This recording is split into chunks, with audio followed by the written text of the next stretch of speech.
They're rather friendly. And a close up.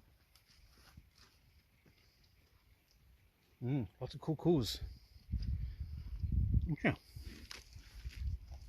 Yeah. Lovely. That was a nice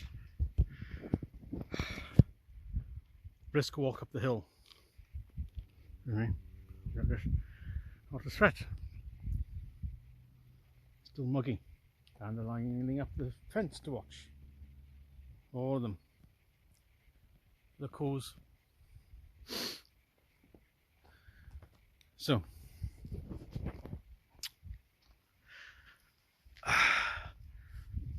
Comrade Starmer, if we can call him that now, can't we really?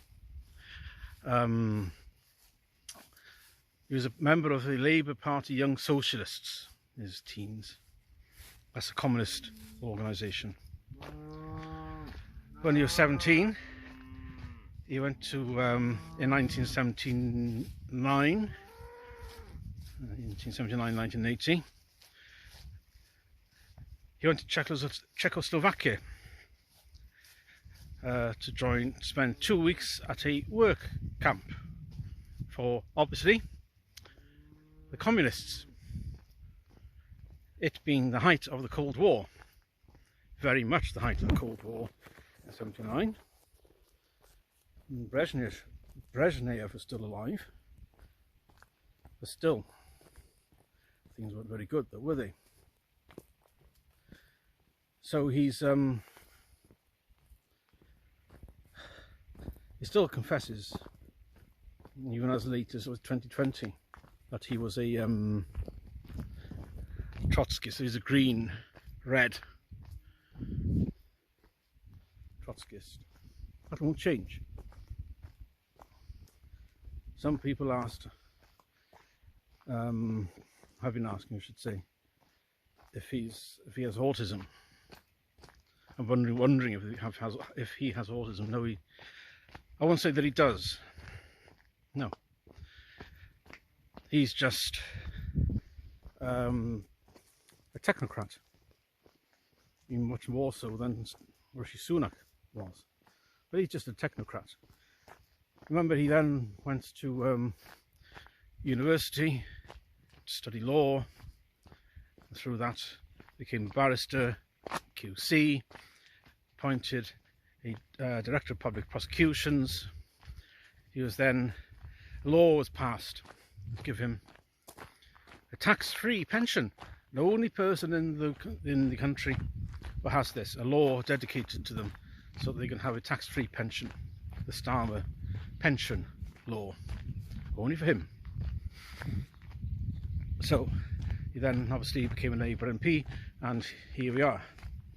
So what you have to understand about him, he's a technocrat. Remember, he said to Emily Maitlis that his loyalties lie to the WEF at Davos, and not to, that's Whiskey Echo Foxtrot, as the YouTube doesn't like those words, at Davos and not to the Parliament.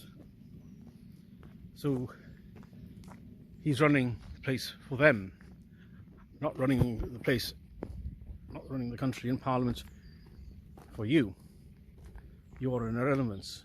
Well, really, you're only there to create taxes and to create children who will pay taxes. You just tax generating units for he can then use for the WF pet projects. So no, he doesn't have autism. He's not on the spectrum as such. He's just an unimaginative barrister. His qualifications are that his route into the bar involved how he gained silk, I should say. Was gained through cases that didn't involve jury trials. It was entirely procedural and entirely just him versus other barristers and a judge. So he didn't have to stand there in front of a jury to persuade them of his case, because that's what a good solicitor or a barrister does. They persuade the jury, they bend the jury in a certain direction to overlook or to downplay certain aspects of evidence and aspects of the case, and concentrate on the ones that they want to have prominence over. And the more persuasive can get people off. George Carman, QC, Sir George Carman, QC, played by David Suchet in a documentary some years ago. He defended, he was the defence in the Lady Chatterley for Penguin in the Lady Chatterley saga, where the book was able to be published. So he was known as the man who got people off. That's what he did. So Starmer has never, as far as I can see, he's never conducted a jury trial.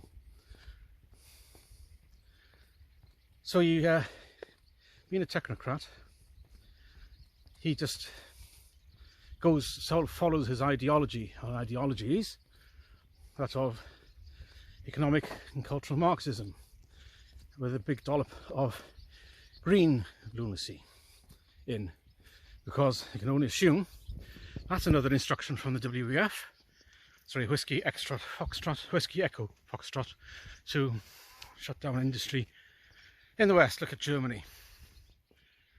I shall be a lot fitter than this if the weather was a bit drier. This isn't very good. So he doesn't have asthma, and that's the reason for the smoking ban outside pubs. It isn't about relieving pressure on the NHS. It's about control for the sake of it. It's about pettiness. Hence those memes I've been posting about Warden Hodges telling people to put that cigarette out. I can't use the F word, as that's flagged. You know what I mean? You've seen it. That's the point. It's about the increasing pettiness of officialdom, which is what happened in the Soviet Union.